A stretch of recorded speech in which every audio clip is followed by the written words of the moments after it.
Hello friend, আমি তোমাদের সঙ্গে আবার নতুন ভিডিও নিয়ে চলে এসেছি। আজকে আমি তোমাদেরকে চিকেন রান্না দেখাবো। আমি এখানে 500 চিকেন নিয়ে নিয়েছি, কাটা চিকেন নিয়েছিলাম। আর এটা আছে 500 চিকেন, এটা তোমাদের সাথে শেয়ার করবো। তো আমি এখানে রেডি করে রেখেছি। পেঁয়াজ কুচি করে নিয়েছি, লঙ্কা কুচি করে নিয়েছি, কাঁচা লঙ্কা, টমেটো কুচি করে নিয়েছি, আর ধনে পাতা। আর এখানে একটা তেজপাতা নিয়ে নিয়েছি। এখানে গুঁড়ো মশলা আছে, জিরে গুঁড়ো, লঙ্কা গুঁড়ো আর হলুদ গুঁড়ো। আর এখানে আদা রসুন থেতলানো আছে। আমার কাছে যেহেতু বাটার কিছু নেই, তাই আমি থেতলে নিয়েছি এটা। তো আমি প্রথমে কড়াই তেল দিয়ে দেবো। তেলের মধ্যে আমি 1 চামচ মতো চিনি অ্যাড করবো।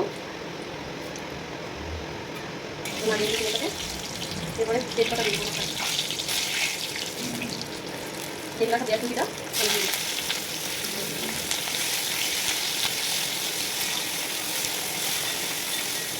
পেঁয়াজটা একটু ভালোভাবে নাড়বো। পেঁয়াজটা নাড়া হয়ে গেছে, এরপরে আমি কাঁচা লঙ্কা চিরাগুলো দিয়ে দেবো। এটাকে একটু নেড়ে দেবো। এরপরে আদা রসুন কাঁচাটাকে আমি এখানে দিয়ে দেবো। এটাকে ভালোভাবে মিক্স করে দেবো। যাতে কাঁচা গন্ধটা না থাকে।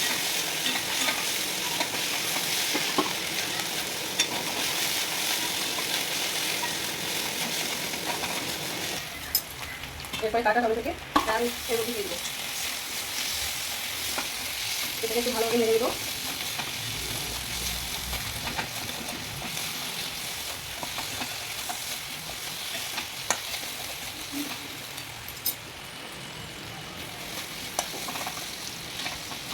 এরপর আমি ধুয়ে রাখা মশলাটাকে এর মধ্যে দিয়ে দেবো।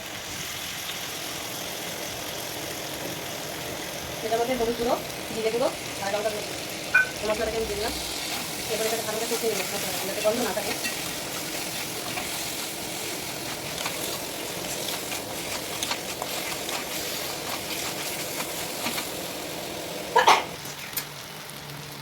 এরপর আমি কেটে রাখা চিকেনটাকে এর মধ্যে দিয়ে দেবো।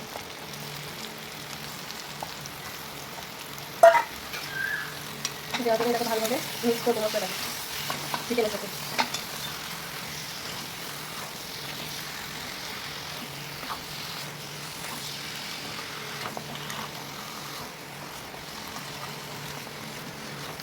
মশলাটা ভালোভাবে মিক্স হয়ে গেছে। এরপর আমি এটাকে 5 মিনিট ঢাকা দিয়ে দেবো।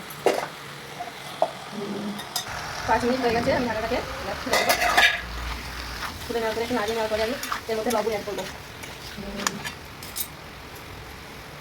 লবণটা সবাই পরিমাণ মতো দিবা, যে যেরকম। কেউ লবণ খেতে ভালোবাসো, কেউ হালকা মিষ্টি মিষ্টি, সে পরিমাণে দিবা। এবার লবণটাকে ভালোভাবে মিক্স করবো মাংসের সাথে। মিক্স করার পরে আবার 10 মিনিট মতো ঢাকা দিয়ে রেখে দেবো।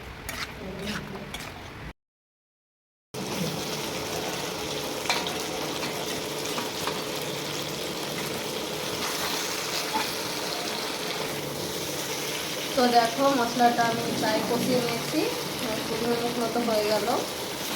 আর এর মধ্যে আমি একটু জল অ্যাড করবো। খুব বেশি দিব না, মাংসটা কষা কষা করবো, তাই হালকা জল দেব।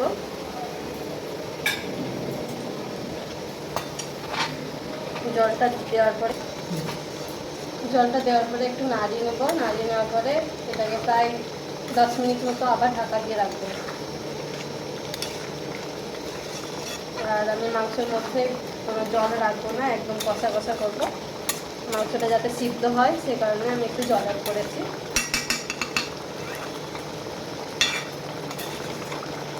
এবার আমি আর কেটে রাখা ধনে কুচিটাও আমি দিয়ে দিচ্ছি। দেওয়ার পরে একটু নাড়িয়ে নেব।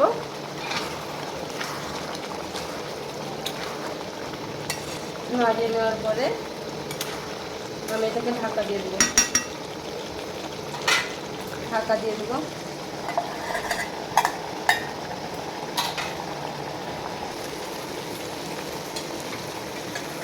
আমার 10 মিনিট হয়ে গেছে। ঢাকাটা দিয়ে আমি এটাকে ভালোভাবে আবার নাড়বো।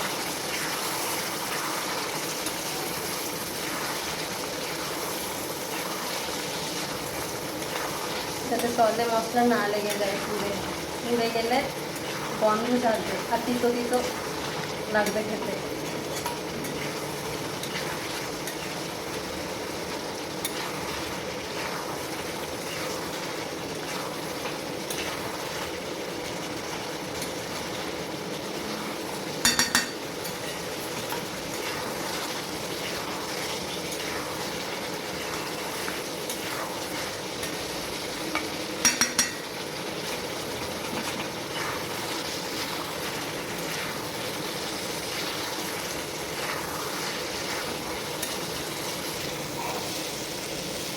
দেখো আমার এখানে জলটা মরে গেছে, প্রায় কষা কষা হয়ে গেছে, দেখতেই পাচ্ছ। এই দেখো সিদ্ধ হয়ে গেছে ভালো হয়ে।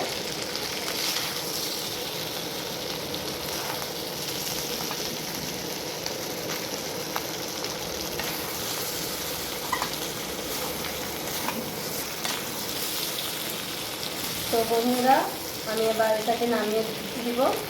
তো আমার ভিডিওটা যদি ভালো লেগে থাকে তো অবশ্যই লাইক কমেন্ট শেয়ার করে দিও, আর সেরকম ভিডিও পেতে অবশ্যই কমেন্টে জানিও। Bye bye.